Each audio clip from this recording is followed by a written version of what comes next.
For 8 years, no one bothered me.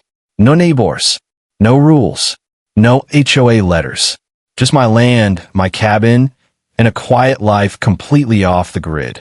That's why the envelope didn't make sense at first until I opened it. Inside was a demand for $47,000 in unpaid HOA dues from an association I had never joined, never signed for, and didn't even know existed. At first, I thought it was a mistake. But then the second letter came, and this time, it wasn't a request. It was a warning. So how does an HOA claim power over land that was never theirs to begin with? For nearly a decade, life followed a rhythm that didn't depend on anyone else. The land sat far enough from the nearest town that noise never carried that far.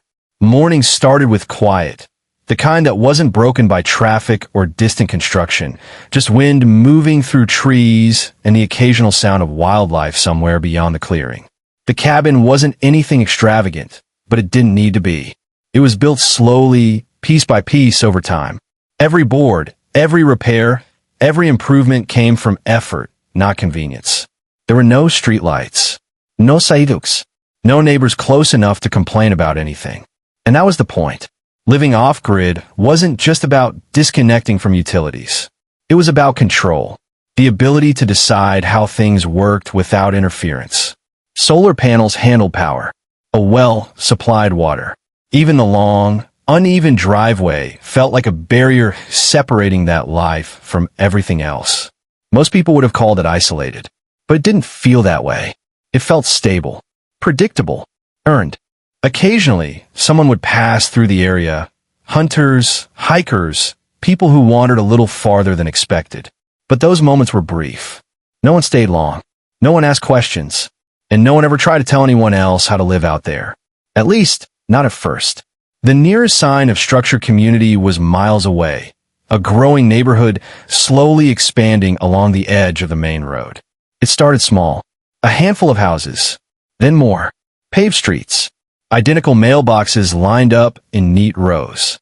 From a distance, it looked organized, but distant enough that it didn't matter. Or at least, it didn't seem like it would. Over time, small changes became noticeable. More traffic, construction equipment moving in and out, utility lines stretching farther than they used to. The area was growing, even if the cabin remained just outside of it. Still, the boundary felt clear.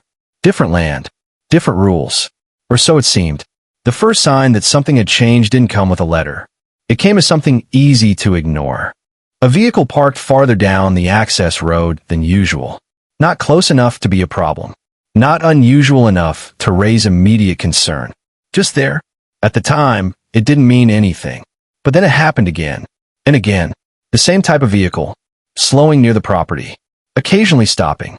Never approaching directly, but never passing through quickly either. It felt like observation. Quiet. Indirect. Intentional. Still, nothing happened. No letters. No contact. Until the day the envelope arrived. It didn't come through any official channel that made sense. No familiar markings. No local sender. Just a standard envelope, addressed correctly, placed where it would be found. Opening it didn't feel urgent. Just curiosity. But that changed quickly. The contents didn't read like a mistake. They read like something formal. Structured. Confident. Language referencing property compliance. Community regulations. Membership obligations. None of it matched reality. None of it made sense. Because as far as anyone out there knew, there was no community to be part of. No association to answer to. No agreement that had ever been signed. At first, the assumption was simple. Wrong address. Clerical error. Something that would be corrected easily. But the wording didn't sit right. It didn't ask questions. It didn't suggest uncertainty. It stated things as fact, as if decisions had already been made. As if the situation had already been defined without any input. That was the part that lingered, because mistakes usually come with room to fix them. This didn't feel like that. Still, the letter was set aside, until it stopped being just one letter.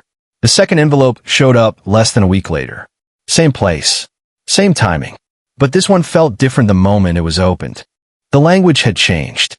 Where the first letter sounded formal, this one sounded certain. Less explanation. More assertion. According to them, The property was already part of their association, and the obligations tied to it were already overdue. That was the moment everything shifted, because mistakes usually don't double down. This did. The third envelope arrived soon after. Thicker, heavier. Inside, the situation was no longer framed as a misunderstanding. It was framed as a debt.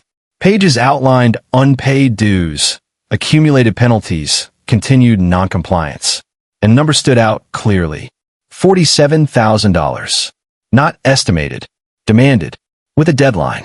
The quiet life that had existed for years suddenly felt interrupted by something that didn't belong there.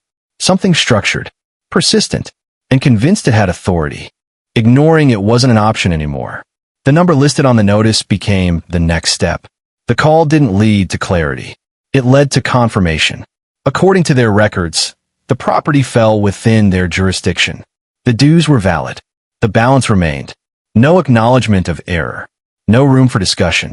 That's when it stopped feeling like a mistake and started feeling like a system that believed it was right. So the next step was taken, a drive into town. The development that had once seemed distant now stood fully formed. Paved roads, uniform houses, clearly marked entrances. And at its center, the HOA office. Inside, everything looked organized, structured, official. Maps lined the walls. Documents filled the desks. The letters were presented. Questions were asked. And the answers came without hesitation. According to their records, the land had been included in a future expansion zone. Plans filed years earlier had mapped out growth beyond current boundaries, and those plans had been integrated into association records. From their perspective, the inclusion was already established. The dues had been accumulating ever since. It didn't matter that no one had been notified. It didn't matter that no agreement had been signed. In their system, it was already theirs. The explanation didn't hold, because plans aren't ownership. Intent is an agreement, but their position didn't change. There was a process to dispute it, but the deadline remained. Leaving that office didn't resolve anything. It made the situation worse, because now it wasn't confusion. It was confrontation. The next letter introduced consequences. Legal escalation, something that could extend beyond the property itself. That's when everything shifted from reaction to preparation. Documents were gathered, records reviewed, proof assembled, because if this went further, proof would matter more than anything else. At the same time, the observation returned. That same vehicle appeared again. Closer now, lingering, watching, not constant, but consistent. And paired with the letters, it felt like pressure.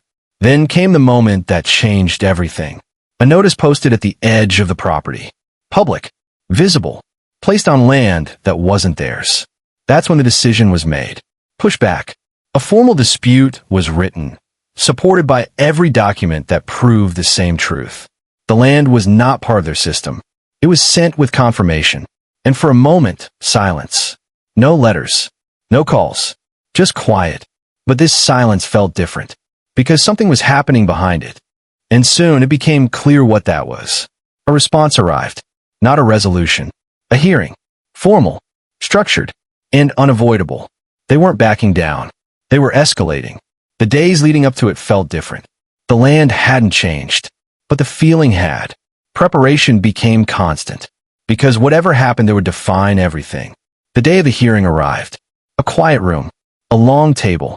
Documents stacked neatly. They began with confidence. Maps, plans, filings, all pointing to the same claim. That the land was already part of their system. That the dues were valid. That the balance was owed. For a moment, the weight of it filled the room. But then, everything changed. One document placed on the table. And just like that, the truth began to rewrite everything they thought they controlled.